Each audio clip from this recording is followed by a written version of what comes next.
আসসালামু আলাইকুম। হেক্সাস উপশহরের পক্ষ থেকে আমি তামান্না আছি আপনাদের সাথে।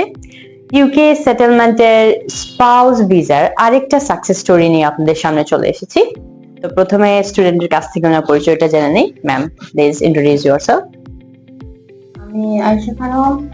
আমি হেক্সাস উপশহরের স্টুডেন্ট ছিলাম এবং সেখান থেকে আমি লাইফ স্কিল এক্সাম দিয়েছি এবং আমি পাশও করেছি আলহামদুলিল্লাহ। Congratulations ma'am. সো পাশ করার পরে আপনার ফিলিংসটা কিরকম? আমার ফিলিংসটা এখন অনেক ভালো, আমি অনেক হ্যাপি ফিল করতেছি। ওকে, সো আপনি প্রিপারেশনটা কিভাবে নিয়েছিলেন? আপনি কি কোনো ডেইলি রুটিন বা এরকম কিছু ফলো করেছিলেন? আসলে আমি ডেইলি রুটিন ফলো করেছি, ইভেন টিচারদের ইনস্ট্রাকশন গুলোও ফলো করেছিলাম। ওকে, সো আপনার কাছে সবচেয়ে বেশি চ্যালেঞ্জিং কোন পার্টটা মনে হয়েছিল? আপনাদের লাইফ স্কিলের হচ্ছে চারটা ফেজ থাকে, সেটা হচ্ছে যে লিসনিং এবং স্পিকিং মিলে। সো কোনটাতে আপনি বেশি প্রবলেম ফেস করেছেন? আমি কোনোটাতে আসলে তেমন প্রবলেম ফেস করিনি, তবে লিসেনিং মডিউলটা একটু হার্ড মনে হয়েছিল, বাট পরে এটা আমি কভার করে নিয়েছি এবং টিচার তার অনেক সাজেশন দিয়েছিলেন, তারপর তোমাকে ইজি মনে হয়েছে।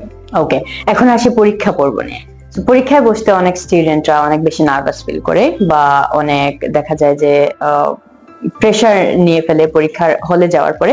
তো আপনি কি এরকম কোনো ফিল করেছিলেন বা নার্ভাস মনে হয়েছিল আপনার নিজেকে, বা এমন কোনো কোয়েশ্চেন আপনি পেয়েছিলেন কিনা যেটার কারণে আপনার মনে হয়েছিল যে না, কোয়েশ্চেনটা অনেক বেশি হার্ড, কিংবা এই কোয়েশ্চেন আমি কখনো শুনিনি, এরকম কোনো কিছু ফিল করেছিলেন? আসলে ফার্স্ট টাইম আমি একটু নার্ভাস ফিল করেছিলাম, কিন্তু পরে যখন ম্যাম আমাকে কোয়েশ্চেন করেছিল তখন আমার কাছে ইজি মনে হয়েছে। আসলে কোনো কিছু আমার কাছে হার্ড মনে হয়নি। ওকে, সো আপনার এই সফলতার পেছনে বেস্ট মোটিভেশনটা কার কাছ থেকে পেয়েছেন? কে আপনাকে সবসময় মোটিভেট করতো?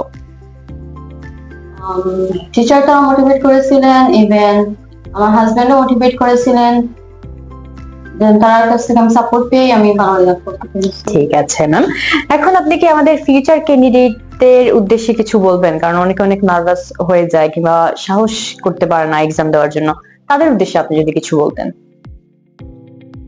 আসলে আমি এটাই বলবো যে নার্ভাস হলেই মানে এক্সামটা আসলে খারাপ হয়ে যায়।